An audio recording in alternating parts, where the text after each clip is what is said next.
সুপ্ৰভাত বন্ধু বান্ধৱীসকল, নতুন এটা ভিডিঅ'লৈ আপোনালোকক স্বাগতম জনাইছো। বন্ধু বান্ধৱীসকল, আজি হ'ল 15 তাৰিখ। 12 তাৰিখে আপোনালোকে সকলোৱে গম পায়, সকলোৱে অধীৰ আগ্ৰহেৰে বাট চাই আছিলে 12 তাৰিখ দিনটোলৈ। আৰু সেই 12 তাৰিখ দিনটোত অৱশেষত আমাৰ জৱনিকা পৰি গ'ল বুলিয়ে ধৰিব পাৰি। কাৰণ বহুত আপোনালোকে চাই থাকিব ভিডিঅ'টো শেষলৈ। সেই 12 তাৰিখে চাৰ্জশ্বিট দাখিল কৰিছিলে SIT-য়ে। আৰু সেই চাৰ্জশ্বিট দাখিল কৰাৰ পিছত তাত এখন নাটক আৰম্ভ হৈছিলে। নাটকখন কেনেকুৱা ধৰণৰ জানেনে? মই আপোনালোকক প্ৰথমতে দেখাই লওঁ নাটকখনৰ মূল অভিনেত্ৰীগৰাকীক।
দেখিলা নিশ্চয়, এইগৰাকীয়ে হ'ল অভিনেত্ৰী বুলিয়ে ক'ব লাগিব, নাটকখনৰ মূল নায়িকা।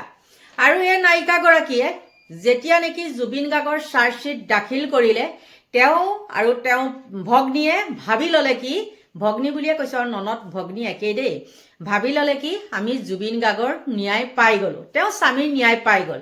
কিন্তু ইফালে সকলো জনসাধাৰণে তোলপাৰ লগাইছে যে আমি ন্যায় পোৱা নাই, এই চাৰ্জশ্বিটখন একেবাৰে দুৰ্বল। আমাৰ সাধাৰণ জনতাক কথাখিনি বাদ দিয়ক, বহুত গণ্য মান্য মানে কি বুলি কয় অভিবক্তাসকলে কৈছে যে একেবাৰে দুৰ্বল চাৰ্জশ্বিট। কিন্তু এই পত্নীগৰাকীয়ে বা সেই ভগ্নীগৰাকীয়ে জুবিন গাৰ্গে বহুত ভাগ্যৰ ফলত পাইছিলে এওঁলোকক। আৰু তেওঁলোকে কি কৰিলে, তাত এখন নাটকে বুলি ক'ব পাৰি, এখন নাটক ৰচনা কৰিলে। নাটকখন কেনেকুৱা ধৰণৰ, এটা টি চাৰ্ট লৈ গৈছে বগা, জুবিন গাৰ্গক অঁকা, আৰু এখন চিঠি। মানে কিয় সেইটো গিফ্ট দিবলৈ গ'ল গম পাইছেনে? কাৰণ ন্যায় পালে, ন্যায় পোৱাৰ কাৰণে তেওঁক এখন চিঠি দিলেগৈ আৰু কি কৰিলে, এটা টি চাৰ্ট লৈ গৈছে। আৰু গৈ পেলাই তাত অনেক প্ৰশ্নৰ সন্মুখীন হৈছে। কিন্তু সেই চিঠিখনত বহুতে কৈছে যে সেই চিঠিখনত আচলতে আছে কি। মই আপোনালোকক সেই কমেণ্টকেইটাও পঢ়ি দিব পাৰিম, নোৱাৰা নহয়। কিন্তু সকলোৱে ইমান প্ৰশ্ন কৰাৰ পিছতো তাত কি লিখা আছে সেইটো কিন্তু কোনেও স্বীকাৰ নকৰিলে। সেইখন এখন আপোনালোকে কি কয় বাৰু, নাটক বুলি ক'ব নে কি বুলি ক'ব আপোনালোকে কওকচোন। মই কিন্তু ক'বলৈ গ'লে সেইখন এখন নাটক। কিয় নাটক জানেনে? কাৰণ চাৰ্জশ্বিটখন পোৱাৰ লগে লগে তেওঁলোক গৈ তাত উপস্থিত হৈ গ'ল আৰু কি কৰিলে, টি চাৰ্ট এখন চিঠি, জুবিন গাৰ্গ আহিব মানে নহয় জানো, সেই চিঠিখন পঢ়িবৰ কাৰণে বা সেই বগা টি চাৰ্টটো পিন্ধিবৰ কাৰণে। এইখিনিতে বহুতো প্ৰশ্ন হয়। আপোনালোকে সকলোৱে গম পায়, যিবিলাক নাটক ৰচনা কৰি আছিলে সেই নাটকবিলাক আমি যেতিয়া প্ৰথম জুবিন গাৰ্গ ঢুকাইছিলে, জুবিন গাৰ্গক আনিবলৈ যোৱা দৃশ্য, ঘৰত আনি পোৱাৰ পিছত যিবিলাক দৃশ্য আমি সকলোখিনি দেখি আছিলোঁ। আৰু বহুত মানে ধৈৰ্য সহকাৰে কিছুমান চাই থাকি আপোনালোকে এটা ভিডিঅ' মোৰ চাব পাৰে। একদম মানে ধৈৰ্যৰ বান্ধ ছিঙি গৈ মই এটা ভিডিঅ' প্ৰস্তুত কৰিছিলোঁ আৰু সেই ভিডিঅ'টোত মোক বহুতে সঁহাৰি জনাইছিলে, ভাল ভাল কমেণ্ট বহুতে দিছে। তাৰ ভিতৰত এটা দুটা কোনোবা ধেমা ধৰাই দিছে, সেইটো বেলেগ কথা, তেওঁলোকৰ সেইটো থাকিবই নহয় জানো, সেইটো নাথাকিলে জানো চলিব? মানে পৃথিৱীখনত ভাল বেয়া দুইটা বস্তুৱেই আছে নহয়নে? কিন্তু তাতে দুটামান ধেমা ধৰাই মোক কৈছিলে কি যে এইবিলাক কিবা কিবি কৈছিলে আৰু এই মুহূৰ্তত বাৰু সেইটো কথা নকওঁ। কিন্তু যেতিয়া নেকি দিন বাগৰি গৈ আছে, কালি এটা মই ভিডিঅ' দিছিলোঁ, কালি যিহেতু 14 তাৰিখ আছিলে, 14 তাৰিখ 13 তাৰিখে মই দি আছিলোঁ ভিডিঅ' এটা, তেতিয়া তাত ইমান সুন্দৰ সুন্দৰ কমেণ্ট কৰিছে আৰু তাত কৈছে যে বাইদেউ আপুনি কোৱা প্ৰতিটো কথাই একদম ফলিয়াই গৈ আছে, একে সঁচা কথা। তাৰপিছত মই উত্তৰ যাক পাৰোঁ দিছোঁ, চবকে সঁহাৰি দিবলৈ যত্ন কৰোঁ, কিন্তু তাৰ মাজতো ইমান কমেণ্ট আহে, কেতিয়াবা থাকি যায় এটা দুটা, সেইটো কাৰণে মোক একদম ক্ষমা কৰিব দেই। এতিয়া কথাটো হ'ল কি, তেওঁ ইমান কিছুমান কথা যে কয়, বাঘিনী কিহৰ বাঘিনীহে? কিছুমানে কয় যে এনেকুৱা ফেচবুকত পোষ্ট কৰি ৰাম ৰজা আৰু বোলে ৰাণী, ৰজা হ'ল কেনেকুৱা, ৰাণী হ'ল কেনেকুৱা? ৰাণী হ'ল ভৰি তলত থকা, কাৰোবাৰ ভৰি তলত থকা হ'ল ৰাণী। আৰু তেওঁ সেই ননদগৰাকী ভগ্নী, মানে জুবিনৰ ভগ্নী বুলিয়ে কৈছোঁ, তেওঁ বা ইমান সুন্দৰকৈ একদম মুখত, সেই ভনীগৰাকী মুখত মিচিকিয়া হাঁহি লৈ পেলাই যি সুন্দৰভাৱে উত্তৰ দিয়ে, সঁচাকৈয়ে কিন্তু ক'ব লাগিব বহুত ভাগ্যৰ ফলত মানে জুবিন গাৰ্গে কিন্তু এনেকুৱা ভগ্নী এগৰাকী পাইছে। এগৰাকীটো ঢুকাই গ'ল আৰু তেওঁ বহুত ভাল ছোৱালী আছিলে, সেইটো আমি সকলোৱে জানো, কিন্তু অকালতে মৰহি গ'ল সেই ছোৱালীজনী। কিন্তু এই ভগ্নীগৰাকীয়ে বা কি তেওঁলোকৰ মাজত কি মিলা মিছা সেইটো মই নাজানো, কিন্তু আচৰিত হৈছোঁ দেই। অকল মই বুলিয়ে নহয়, বহু লোক আচৰিত হৈছে। বহু লোকে এতিয়া বহুতে ধৈৰ্য ধৰি আছিলে, নকৈছিলে, কিন্তু এতিয়া যিবিলাক কমেণ্ট দেখিবলৈ লৈছোঁ সঁচাকৈ একেবাৰে আচৰিত ধৰণৰ কমেণ্ট। আৰু এইখিনিতে বহু প্ৰশ্ন আহি যায়। প্ৰশ্নৰ মাজত মই এতিয়া আপোনালোকক এটা কথা কওঁ, জুবিন গাৰ্গে যিবিলাক কথা কৈছিলে, ৰীতা চৌধুৰী বাইদেউৰ লগত সাক্ষাৎকাৰটোত আপোনালোকে নিশ্চয় চাইছে। আৰু ৰীতা চৌধুৰী বাইদেউৰ সেই যিটো জুবিনৰ মানে সাক্ষাৎকাৰ, সেই সাক্ষাৎকাৰটোত কিমান টকা লাভ কৰিছে আপোনালোকে গম পায়নে? 2,48,868 টকা নে কিমান ৰীতা চৌধুৰী বাইদেৱে পাইছে। আৰু সেই গোটেইখিনি টকা ফিক্স কৰিছে কোনোবা দুখীয়া শিল্পীক দিবৰ কাৰণে। সেইটো এটা বহুত কিন্তু ভাল কথা দেই, আপোনালোকক কৈ থলোঁ। কিন্তু জুবিন গাৰ্গে হয়তো জানিছিলে, আৰু জুবিন গাৰ্গৰ লগত যিমানখিনি 2 নম্বৰী হৈ আছিলে সেইখিনি কথা জুবিন গাৰ্গে সকলোখিনি ৰীতা চৌধুৰী বাইদেউক কৈছিলে। আৰু মই আজি দুনাই ক'বলগীয়া হৈছে এটা বিশেষ কাৰণত, নাটক কিছুমান চাই। আৰু ৰীতা চৌধুৰী বাইদেউক কৈছিলে তেওঁ যে, আপোনালোকে হয়তো সকলোৱে শুনিছে যে মোৰ 3-4খন ঘৰ থাকিও মোৰ শুবলৈ জেগা নাই, মই ষ্টুডিঅ'তে শুই থাকোঁ।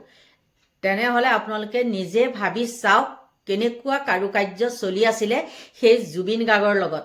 কিন্তু ইয়াত বহুতো ৰহস্য ওলাই যায়।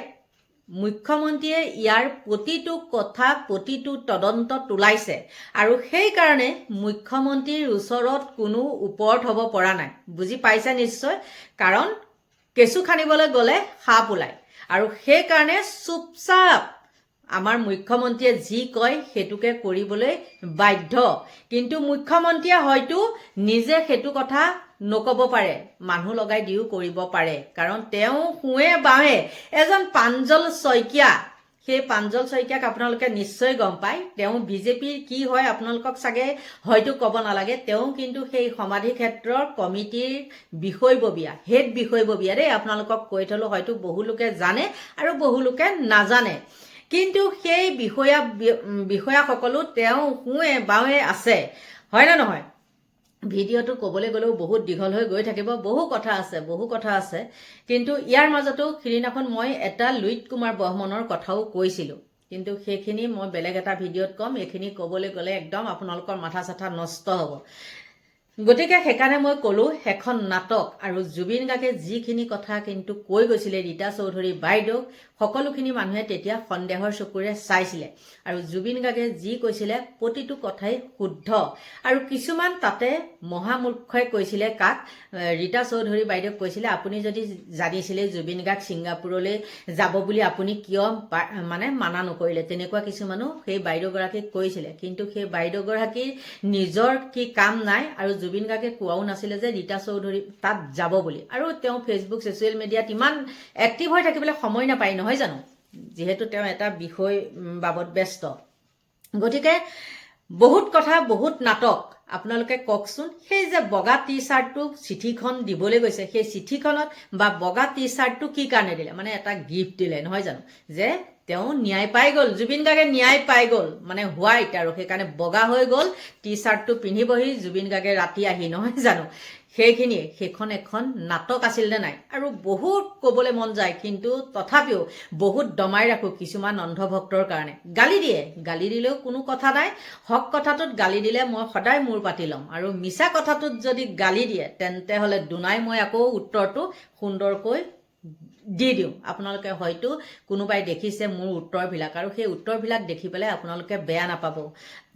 মই যোনটো কমেণ্টত বেয়া উত্তৰ দিওঁ সেইটোত আপোনালোকে ক্লিক কৰি চাবচোন। মই দিয়াটোত নহয়, মানে যিটো কমেণ্টৰ উত্তৰটো দিওঁ সেই কমেণ্টটোত আপোনালোকে ক্লিক কৰি চাব, সেই অভদ্ৰবিলাকে কিমানটা বেয়া কমেণ্ট কৰে। গতিকে মানে যোন যি যোগ্য, নহয় জানো? ভালে পাই ভালক, জাবৰে পাই খালক। আপোনালোকে ভাল কমেণ্ট দিলে ভাল, আৰু বেয়া কমেণ্ট দিলে বেয়া। ভালে কয় নহয়, সদায় কি হয়, জাবৰ ডাষ্টবিনত যায়, আৰু ঠিক তেনেকৈও মই ডাষ্টবিনত পেলাই দিওঁ। আৰু লাজ থাকিলে, যদি লাজ চৰ্ম ইমানেই নিলাজ, বেয়া কমেণ্টখিনি দিয়াৰ পিছতো আকৌ কি কৰে, তেওঁলোকে ঘূৰি আহি পেলাই মোক চায়হি। গতিকে বন্ধু বান্ধৱীসকল, আপোনালোকৰ পৰা এইখিনিতে লৈছোঁ বিদায়। Bye bye.